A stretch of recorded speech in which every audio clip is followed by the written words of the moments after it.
Ini adalah gambar skematis telur spesies hewan dari beberapa kelas yang berbeda.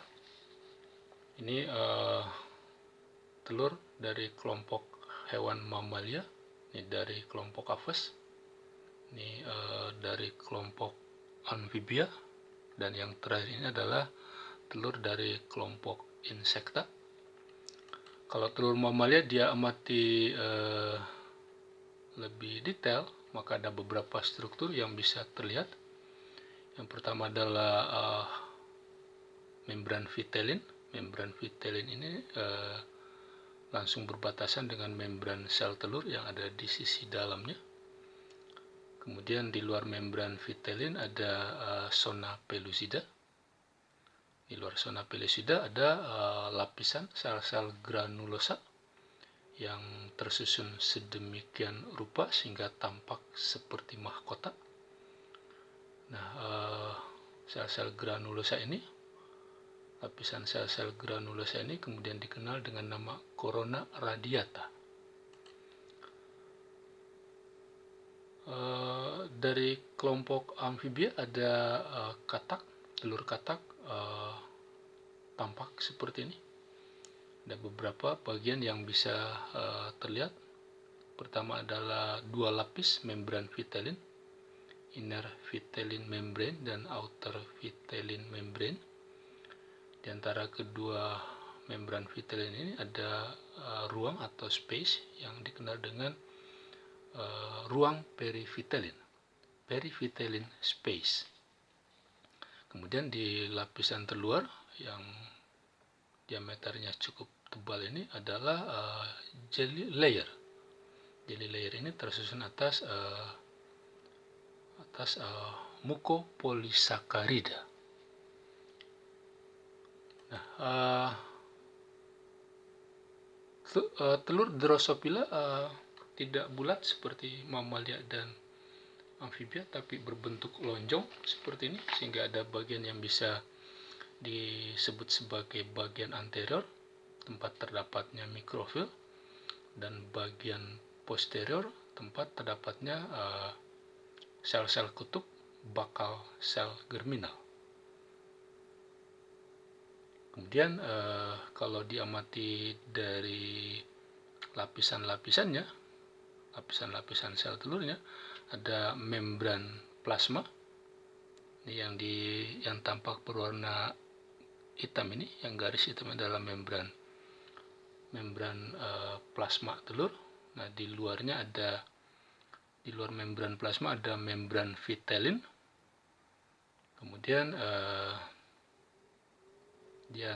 di bawah membran vitelin ada ruang perivitelin. Ruang perivitelin ada di bawah membran vitelin. Nah, di luar membran vitelin ada cangkang telur. Nanti cangkang telur ini di bagian anterior akan membentuk struktur yang panjang seperti ini. Ini yang disebut dengan dorsal appendage. Biasa juga disebut dengan filamen respiratory. Nah, kalau sel telur sea urchin atau bulu babi diamati lebih detail, ada beberapa struktur yang terlihat. Pertama adalah membran sel telurnya sendiri yang berfungsi membungkus sitoplasma telur dan nukleus yang ada di dalamnya. Kemudian di sisi luar membran sel telur ada selaput vitelin. Ini yang diberi warna merah ini adalah selaput vitelin. Kemudian di sisi luar selaput vitelin ada lapisan yang cukup tebal yang disebut dengan jelly layer. Jelly layer sendiri merupakan anyaman glikoprotein yang berfungsi menarik dan mengaktifkan sperma. Jadi pada lapisan jelly layer ini akan dihasilkan kemoatraktan berupa senyawa kimiawi yang berfungsi untuk merangsang pergerakan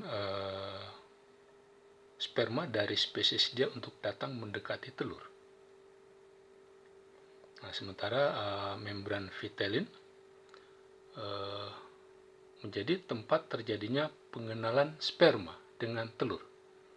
Jadi kalau ada sperma yang datang, kemudian masuk sampai ke membran vitelin, maka proses pengenalannya akan terjadi di membran vitelin ini. Kalau spermanya dikenali oleh molekul yang ada pada membran vitelin ini, maka sperma bisa bergerak mendekati membran sel telur. Tapi kalau misalnya sperma yang datang berasal dari spesies yang berbeda, maka sperma tersebut tidak bisa dikenali di membran vitelin ini, sehingga proses selanjutnya akan terhenti. Nah, ada paling tidak 8 jenis glikoprotein yang ikut menyusun selaput vitelin ini. Membran yang terdalam adalah membran sel telurnya. Membran sel telur ini menjadi tempat terikatnya sperma. Jadi nanti kalau spermanya dikenali di membran vitelin, kemudian sperma akan bersentuhan dengan membran sel telur. Kemudian terjadi pengikatan antara membran sel sperma dengan membran sel telur agar pronukleus jantan yang ada di dalam sperma bisa masuk ke dalam telur. Nah, kalau bagian korteks telur, bagian yang tepat berada di bawah membran sel telur ini diamati, maka ada kurang lebih 15.000 granula berupa vesikula begitu ya, yang dirakit dan bertunas dari badan Golgi. Jadi granula korteks ini dirakit di dalam badan Golgi, kemudian dikemas dari badan Golgi, di dalam badan Golgi, kemudian bertunas dari badan Golgi. Nah, tunas-tunas tadi kemudian ditempatkan di sepanjang bagian korteks sel telur sea urchin ini. Isinya adalah berupa enzim proteolitik, enzim yang berfungsi mencerna protein. Kemudian yang lain adalah mukopolisakarida dan protein hialin, itu terkandung di dalam granula korteks ini.